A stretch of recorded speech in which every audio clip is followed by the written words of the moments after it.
ठीक है। नमस्कार दोस्तों, स्वागत है आपका एक बार फिर से मेरे यूट्यूब चैनल पर। आपको जैसा आप देख रहे होंगे परसेंटेज का एक टेस्ट सीरीज चला रहे हैं, पॉकेट सीरीज चला रहे हैं। तो 10-10 क्वेश्चन का एक पॉकेट सीरीज चल रहा है, छोटा सा क्लिप रहता है जिसमें आप देख करके तमाम सारे क्वेश्चन को देख सकते हैं जो कहीं ना कहीं किसी एग्जाम में पूछा हुआ है। तो आप उस क्वेश्चन को लगातार देखते रहिए, बने रहिए और कंटिन्यू आप उसका स्टडी करिए, सेल्फ स्टडी करके बनाइए, आंसर मिलाइए और तरीका को जरूर मापदंड कीजिए कि मार्केट का क्या तरीका और मेरा क्या तरीका, शॉर्टकट क्या होता है, वो चीजों को आपको यहाँ दिखाई पड़ेगा। तो चलिए फिर से आज हम लोग नए सीरीज को शुरू करते हैं। तो आज आपका पहला क्वेश्चन है क्वेश्चन नंबर 21।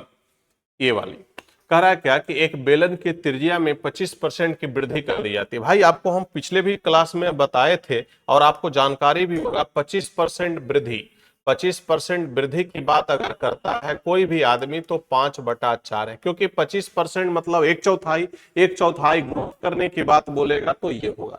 फिर कह रहा है क्या, यहां पर कमी हो रहा है। यहां पर जब कमी की बात बोलेगा तो 16 × 48 2 50 यानी 1/6 यानी 5/6 होगा।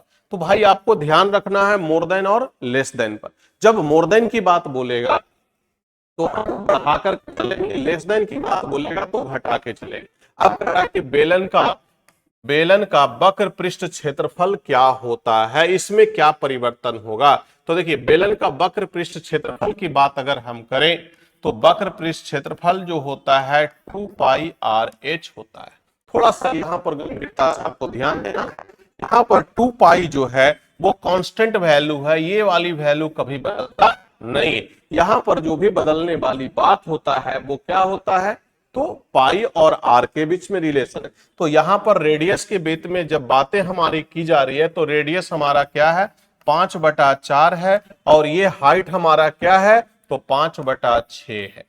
तो हम यहां पर कह सकते हैं इसको क्या, तो 25/24। देखिए यहां पर 24 से अगर कोई डाटा एक्सीड कर रहा है, 25 हो रहा है तो एक बढ़ रहा है। कहां से बढ़ रहा है भाई, तो एक का ग्रोथ हो रहा है। कहां से ग्रोथ हो रहा है, 24 से ग्रोथ हो रहा है। इसका आप परसेंटेज निकालते हैं तो परसेंटेज आपका ये होगा, यानी 6 बार में खत्म हो गया, 4 से 25 हो गया। आप यहां पर देखिएगा 25/6, 6 चौका 24, 1 25, ऑप्शन नंबर कितना सही होगा, तो बी नंबर सही हो। तो सबसे पहले इंपॉर्टेंट बात होता है इसमें क्या, कि इसका परसेंटेज का आंकलन कर लेना, कमी वृद्धि पर जरूर ध्यान दीजिएगा। और इसके बाद आपको देखना है कि फॉर्मूला, अगर आपका ये फॉर्मूला दिया है तो इसकी स्थिति को देखिएगा कि रेडियस और हाइट में क्या परिवर्तन है, रेडियस हाइट कितना टाइम्स मल्टीप्लाई फॉर्म में है। अगर ये वॉल्यूम की बात करता तो फिर प्रश्न की तरीका को हम बदल देते, लेकिन यहां पर आपका प्रश्न जो है ये चीजें को मांग रहा, तो ये हम लेके चले। अगला प्रश्न हम लोग देखते हैं, क्वेश्चन नंबर नेक्स्ट 22। देखिए यहां पर कह रहा है बेलन की त्रिज्या जो है इतना परसेंट कम कर गया। इतना परसेंट कम होने का मतलब क्या होता है, तो 16 × 48 और 2 50 बटा क्या होता है 3, गुना हम यहां पर भी करेंगे 1/100, 50 दूना 100 यानी 1/6। अगर कमने की बात बोलेगा तो 6 था पहले, अब हो गया 5। देखिए यहां पर कह रहा है कि ऊंचाई आप में कितना का वृद्धि किया गया मालूम नहीं है, लेकिन आयतन की बात किया गया है। देखिए बेलन का जब आयतन की फॉर्मूला की बात करें तो फॉर्मूला होता है 2πr²h। तो आयतन जो होता है वो πr² होता है। तो रेडियस जो है, पहले का रेडियस 6 था, आज का रेडियस क्या है, 5। तो रेडियस का स्क्वायर करना पड़ेगा। तो रेडियस का जब स्क्वायर करेंगे तो ये आपका क्या होगा, 36 होगा और ये क्या होगा, 25। हाइट जो है दोनों में कांस्टेंट है, सेम है, यानी नो चेंज होगा। कांस्टेंट रहने का मतलब आयतन दोनों का सेम है, नो चेंज है, तो जो भी असर पड़ेगा किस पर पड़ेगा, तो हाइट पर पड़ेगा। तो यहां से देखो ये वाला हाइट आपका, पहले हाइट 25, आज 36, कितना इंक्रीज कर गया है। तो यहां पर आप देखोगे तो इंक्रीजिंग का वैल्यू जो है वो 11 है। कहां से इंक्रीज किया है, तो 25 से किया है। और इसका हम परसेंटेज निकाल लेते हैं तो 25 से 4 बार में, यानी आपका आंसर क्या होगा, 44% हो जाएगा। तो यहां पर आपको फॉर्मूला याद रखना पड़ेगा, πr² होता है, रेडियस 2 बार आया है इसीलिए हम रेडियस का स्क्वायर किए हैं। अगर नहीं होता स्क्वायर ना तो हम छोड़ देते, यहां पर डायरेक्ट डाटा को लेके चले जाते। चलिए अगला प्रश्न हमारा क्या कह रहा है, कैसा है देखते हैं। ये प्रश्न जो है पिछले क्लास में हम बताए थे बच्चों को, एक बार फिर से आप देख लीजिए। कह रहा है कि ताजे फल में 68% पानी है। अगर ताजे फल में 68% पानी है और सूखे में 20% है, तो फ्रेश वाले में 32% खाने वाला मटेरियल होगा, जिसको पंपल कह सकते हैं, या जो भी चीजें खाने वाला पदार्थ होगा वो है। और यहां पर कह रहा है कि ड्राई वाले में क्या होता है कि 80% जो है खाने वाली मात्रा है, पदार्थ है। तो यहां पर देखिए फ्रेश वाले की वैल्यू आपके पास ऑलरेडी दिया हुआ है, तो वीडियो में आप देख लीजिएगा। फ्रेश की संख्या यहां है तो ड्राई की संख्या पूछा गया, यानी आपका आंसर क्या होगा 40 के लिए, यानी ऑप्शन नंबर डी। अगला क्वेश्चन हम लोग देखते हैं। करा एक गांव की जनसंख्या जो है वो 9800 है।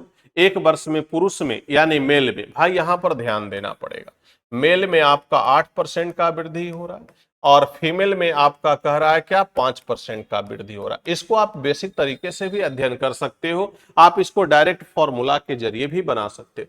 तो पता करो भाई, यहां से यहां जनसंख्या गया है। पहले जनसंख्या 9800 था, आज 10,498 हुआ। तो आप बताओ कि जनसंख्या जो है कितना एक्सीड कर रहा है, तो 658 बढ़ा। 658 आपका जनसंख्या क्या हो रहा है, तो ग्रोथ कर रहा है, 658 बढ़ा है। तो परसेंटेज बताओ ना कि कितना परसेंट बढ़ा है। तो 658 बढ़ा है कहां से, 9800 से। इसका परसेंटेज हम निकाल देते हैं, यानी कि ये जो परसेंटेज आएगा यहां पर आपका 49 होगा, 2 से 1 कट गया, 3 हो गया, 2 दूना 4 हो गया और 9 दूना 18, यानी कि 329 बटा 49% ये होगा। ये किसका होगा, ये मेल का है कि फीमेल का? ना तो ये मेल का है और ना तो फीमेल का है, यानी टोटल का है। तो यहां पर हम लिख सकते हैं 329 बटा 49 और ये परसेंट रहेगा। यहां से आप एलिगेशन मेथड से डाटा को तोड़िए। जब एलिगेशन मेथड से डाटा को तोड़िएगा तो आपका मिलेगा डाटा क्या, तो 4:3 मिलेगा। आप इस डाटा को तोड़ करके देख लीजिएगा, 4:3 मिलेगा। अब देखो भाई, टोटल जनसंख्या की बात बोल रहा है, तब मेल जो है 4 है, फीमेल क्या है 3 है। तो हम कह सकते हैं कि 7 यूनिट का मान आपका 9800 है। तो 1 यूनिट का मान क्या होगा, 9800 भागा 7 होगा। कह रहा है प्रारंभ में पुरुष की संख्या कितना है, तो पुरुष मतलब 4 यूनिट है। 7 से एक बार में 7 को काट लीजिए, 7 चौका 28 होगा, यानी 1400। तो 4 यूनिट का मान निकालेंगे, 1400 गुना 4 56 और 00। तो यहां पर 5600 हो जाएगा टोटल जनसंख्या। वो किसका होगा, तो मेल का होगा। 5600 ऑप्शन नंबर किस में बैठा हुआ है, तो ऑप्शन नंबर ए में बैठा हुआ। तो इस तरह से आप इसका आंसर बना सकते हैं। अगला क्वेश्चन हमारा यहां पर है, देखिएगा बच्चे ध्यान दीजिएगा। कह रहा है कि हिंदी में अंग्रेजी की तुलना में 66 अधिक है। हिंदी में जो अंक मिला है वो अंग्रेजी से ज्यादा मिला है। तो हम कह सकते हैं हिंदी माइनस अंग्रेजी बराबर कितना, तो 66। जबकि यहां पर बोल रहा है क्या कि अंग्रेजी में अंक जो है, हिंदी और अंग्रेजी, देखिए यहां पर लाइन को समझिए, हिंदी और अंग्रेजी का जो अंक है उसका 28% है। तो यहां पर अंग्रेजी को लिख दीजिए और यहां पर हिंदी प्लस अंग्रेजी को लिखिए। अगर इसकी संख्या 100 होगा तो इसकी संख्या क्या होगा, 28 होगा। जब इसकी संख्या आपको मिल चुका है, ये आपका ये हो गया, तो दूसरा आप यहां से आप निकाल सकते हो कितना हो जाएगा। तो हम यहां पर देख रहे हैं ये हो गया, तो हिंदी की संख्या निकालने के लिए हम लोग क्या करेंगे, तो 28 को यहां से लेट कर देंगे। तो ये आपका कितना आ जाएगा, 2 हो जाएगा और 9 तो 7 72 हो जाएगा। देखिए यहां पर अब देखिए प्रश्न में कह रहा है क्या कि हिंदी माइनस अंग्रेजी बराबर 66 है। तो यहां पर देख लोगे कि ये दोनों का डिफरेंस कितना है, तो 66 है। तो यहां पर दोनों के बीच में जो डिफरेंसेज है वो आप यहां पर देखिएगा, तो डिफरेंसेज यहां पर कितने का आ रहा है, 44 का, और यहां पर डिफरेंसेज बता रहा है 66 का। तो 44 यूनिट का मान 66 के बराबर है। तो आपसे पूछा है किसकी संख्या, हिंदी की संख्या, तो हिंदी में 72 है। तो 72 की संख्या बता दो आप। तो लिखो ना सर, 66 बटा 44 गुना 72। 11 से 6 बार में, 11 से 4 बार में, 18 चौ 72, 18 95 यानी 108। 18 से 108 आपका यहां होगा। ऑप्शन नंबर किस में है? तो डी में है। चलिए अगला क्वेश्चन देखते हैं। कह रहा है एक व्यक्ति अपनी आय का 5% यातायात पर खर्च करता है, शेष का 20% भोजन पर खर्च करता है। इसके बाद इतना रुपया वो दान करता है, अब उसके पास इतना रुपया रह गया है। तो भाई यहां पर देखना है 5% तो ये बंदा खर्च कर दिया यातायात पर, बचा 95। 95 का 20%, तो देखिए यहां पर 95 का 20% अगर हम निकाल लेते हैं तब 20% का मतलब होता है 1/5। तो 1/5 जो हो गया वो आपका क्या हो गया? भोजन पर। तो 19 रुपया भोजन पर खर्च कर दिया है, 19 रुपया भोजन पर और 5 रुपया यात्रा पर, तो 24 रुपया उसका खर्च हो गया। तो अब बचा कितना? तो 76 रुपया उसका बचा है। और यहां पर उसका बचत जो है वो कितना है? 1400 प्लस 120। तो 76 यूनिट का मान हम 0, 2, 5 और 1 कह सकते हैं। क्या पूछा है? उसके पास अब आय क्या है? तो इनकम तो हमेशा 100 ही मानते हैं। तो 100 यूनिट बराबर 1520 बटा 76 और इंटू हम लोग ये कर लेते हैं। देखिए कट रहा है 4 से आपका 25 बार में, 19 चौका 76, 4 से 25 यहां 19 हो गया। अब इसको आप तोड़ करके देखिए कितना टाइम्स में कट जाता है, तो आपको पता चल जाएगा। 76 हो गया है, एक कट जाएगा। टोटल आपका जो है यहां पर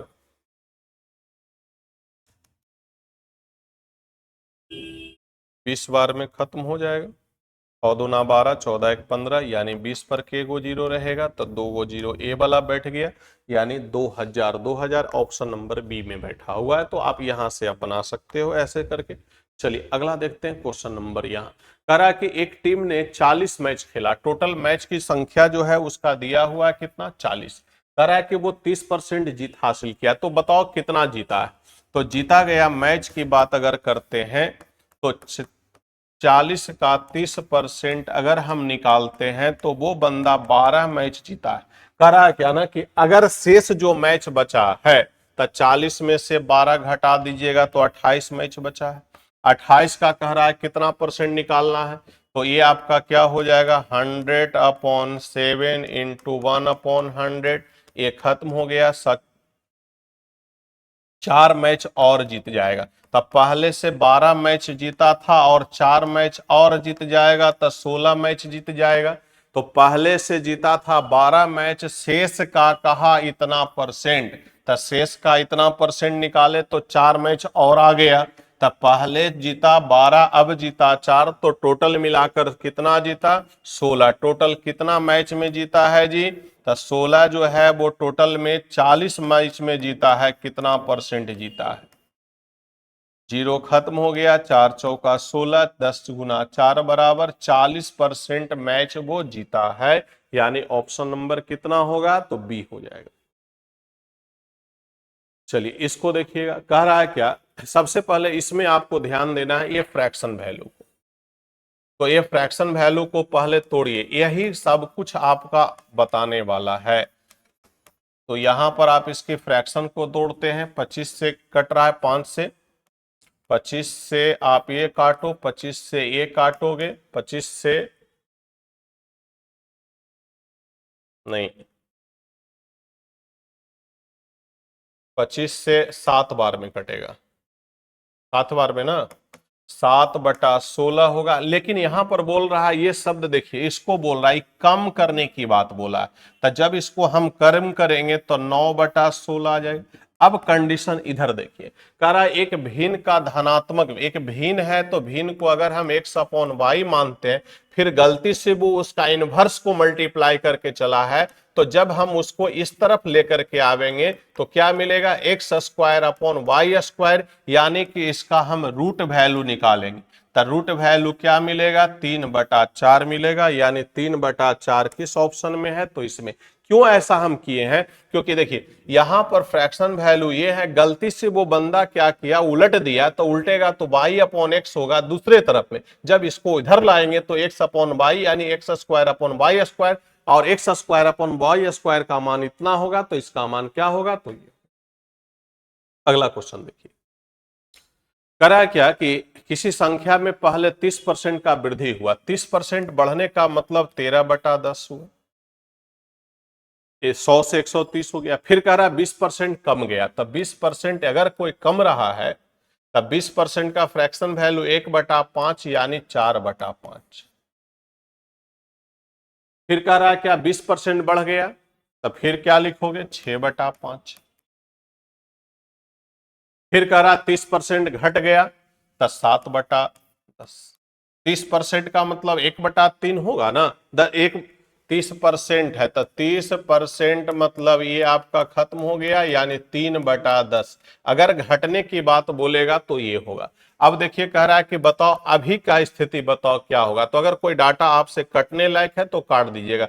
यहां पर हम इसको गुना करके लिख सकते हैं 2500। 2500 यहां पर गुना कीजिएगा तो क्या आ जाएगा?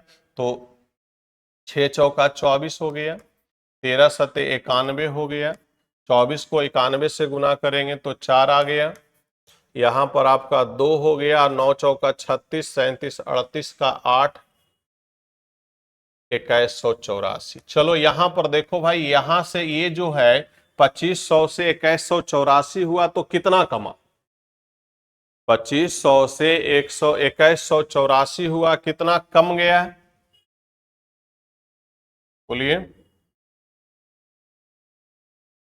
2500 माइनस 2184 कमा है, आंसर कमी में जाएगा। कमी का मतलब ये होगा 316 घटा, कहां से घटा? 2500 से घटा, इसका परसेंटेज निकाल दीजिए तो ये आपका परसेंटेज होगा, 2 जीरो खत्म हो गया, तो आपका 316/25 और ये परसेंट लगभग हमें आपका 12 दशमलव समथिंग में जाएगा, और ये इंक्रीज नहीं होगा, डिक्रीज होगा, तो यहां पर आपका आंसर। अगला क्वेश्चन देखिए, करा एक विद्यार्थी ने 3/2 के स्थान पर 2/3 कर लिया। बड़ा अच्छा क्वेश्चन है। देखिए यहां पर आप चीजों को देखिए और यहां देखिए, सबसे पहले करना क्या है कि जब भी मिसिंग वाला क्वेश्चन आ जाए, गलती वाला आ जाए, तो डिनोमिनेटर का एलसीएम ले लीजिए या गुना कर लीजिए। तो नंबर जो आया ना, यहां पर नंबर को हम मान लेते हैं 6। अब देखिए नंबर जब 6 हो गया तो 6 से इसमें भी गुना कीजिए, 6 से इसमें भी गुना कीजिए, तो आपका क्या हो जाएगा? 3 3 तिया क्या हुआ? 9। यहां पर 3 दूना 6 क्या हुआ? 4। अब आइए प्रश्न को पढ़ते हैं। कह रहा त्रुटि कितना हुआ? देखिए तो यहां पर त्रुटि का मान कितना आ रहा है? त्रुटि 5 हुआ है, कहां से हुआ? 9 से हुआ, गुना 100, यानी आपका आंसर यहां पर बैठा हुआ। परसेंट लगा। तो आज हम लोग इस वीडियो में यहीं तक लेकर के चलेंगे, फिर अगले वीडियो में इससे आगे वाले प्रश्न को लेकर के चलेंगे। तो 10-10 क्वेश्चन का जो स्लैब है उसी के हिसाब से आपको चलना पड़ेगा।